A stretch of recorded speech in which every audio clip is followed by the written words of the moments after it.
nature has produced some truly epic survivors. Cockroaches that can survive their head being ripped off, bacteria that can thrive near the center of the earth, and tardigrades that live through pretty much anything. However, for every evolutionary group, there is a loose, some awkward, sluggish, goofy thing that somehow snuck under natural selection's radar to continue its baffling life. From animals with absurd diets to those who let themselves be eaten, and all the way to those who absolutely refuse to procreate, there is no shortage of zoological duds.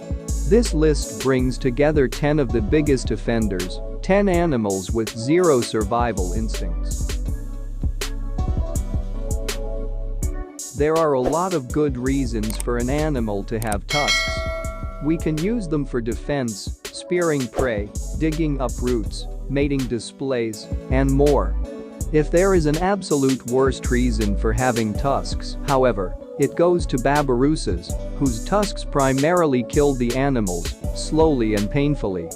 Babirussas are a type of a wild pig with 2 sets of tusks, and those belonging to make babirussas grow abnormally large.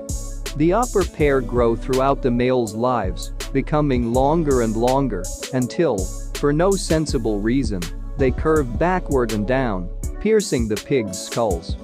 Babirussas have developed an entirely nonsensical tooth that can grow down through their own heads and stab their own brains, making the pig's survival strategy questionable at best.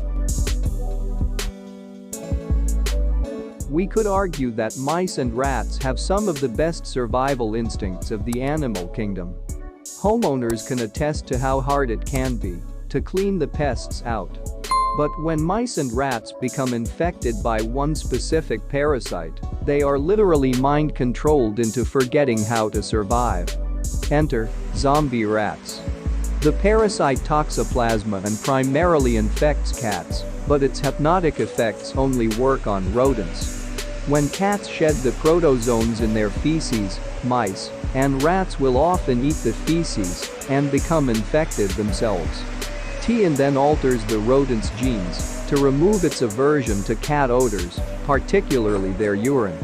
This causes the rats to become easy meals for cats, starting the life cycle over again in a new and well-fed host. The order of mammals known as Sirenia currently comprises just 2 nearly identical animals, manatees and dugongs. But as recently as 1768, the group contained another member, a giant 30-foot version of the dugong, known as the Steller's sea cow. As slow and overly trusting as manatees may be, the Steller's sea cow was 10 times worse, which led to its rapid extinction.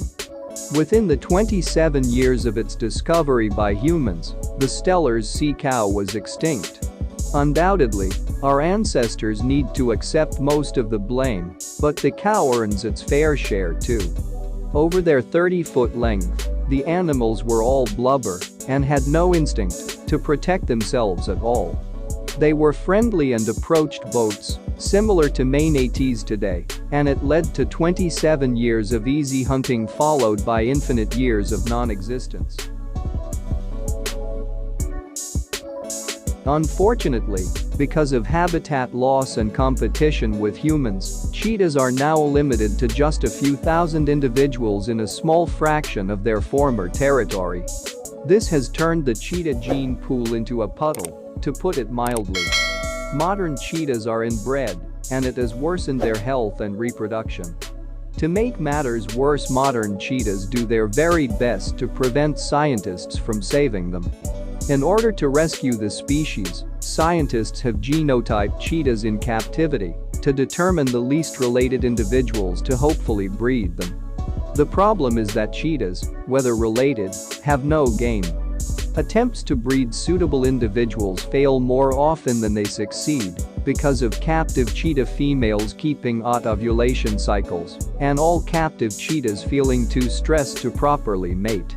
It's funny to think of the cheetah as this kind of animal.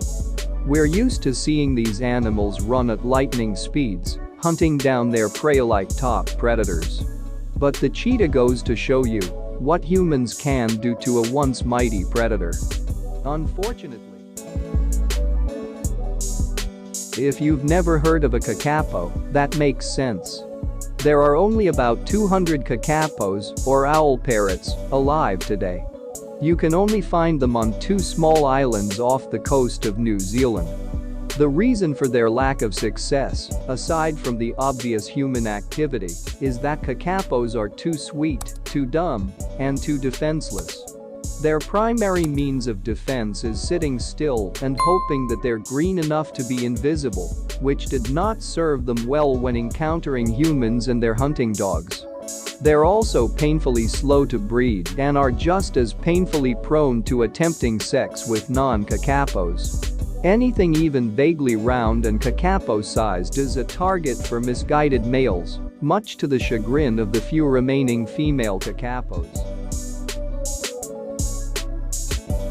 Hymenoptera is the order of insects that includes ants, notions, and wasps. That means that this order has produced numerous billions of individuals born to be expendable workers and die young. Of any order, Hymenoptera contains the most exemplifications of society. The type of advanced, estate-grounded colony structure notions and ants are known for. These societies resolve members into reproducing queens and affiliated places and non-reproducing workers. Workers have no stopgap of reduplication, being only to support the other estates, perform slavish tasks, and die sooner rather than laterally. Though all colony members are obsessively devoted to the survival of the chosen many, the vast majority of members has little to no concern for their own mortality. But really, could you not include panda bears on a list of most self-destructive animals? The silly owlbears don't have much to brag about when it comes to survival. Pandas are descended from more traditionally carnivorous bears, and as a result, their guts are not properly equipped for their current bamboo-only diets. That forces them to spend nearly all of their time eating and digesting, both are which are usually done sitting to save energy. On top of their sedentary lifestyle, pandas are the poster children for terrible breeders. The odds of any 2 individuals both wanting to breed is astronomically low, and on the rare occasions in which they can be persuaded, panda mothers have a quirky habit of randomly killing their new cubs. Some animals simply do not want to be saved. Unlike many of the entries on this list, octopuses, not octopi, have a lot going for them. They're some of the smartest animals on the planet, can regenerate limbs, and are masters of disguise. The problem with octopuses is that they have evolved one of the worst reproductive cycles in history. Male octopuses use one of their arms as a makeshift penis, using it to insert sperm into the female's siphon, the hole that ejects water and provides locomotion. This makes the female relatively powerless, but she has her revenge when the male, after injection, loses his mind and dies. Like a freaky, alien Romeo and Juliet, the female then dies as well, slowly starving to death after laying her eggs. Octopuses possess an incredible dedication to copulation, but terrible survival instincts. You knew it was coming eventually. Sloths are so bad at life that they were named after a sin. Imagine if you knew someone named gluttony. You'd be right in assuming they're not exactly crushing it at life. But sloths don't make this list for being slow, nor for being dirty, not even for taking a half hour to belly crawl across the road. No, sloths make the list for the way that they poop. For a reason still unknown to ecologists, sloths don't just drop their poop from the treetop as most arboreal species do. Instead, they slowly climb down to the forest floor, dig a little hole, poop, and cover it up somewhat. The process is, of course, slow and leaves sloths open both to falls and to predators. Understandably, sloths are often picked off by other animals during their ill-advised bathroom journeys, making sloths an instinctual loser. You knew it was coming eventually. Sloths are so. Killdeer are a type of wading bird native to North and South America. They earn the top on this list in a surprisingly straightforward way. Adult killdeer are constantly trying to kill themselves. The suicidal behavior of killdeer has a purpose, at least. It stems as a result of parents trying to protect their hatchlings. But that doesn't make it any less fatal.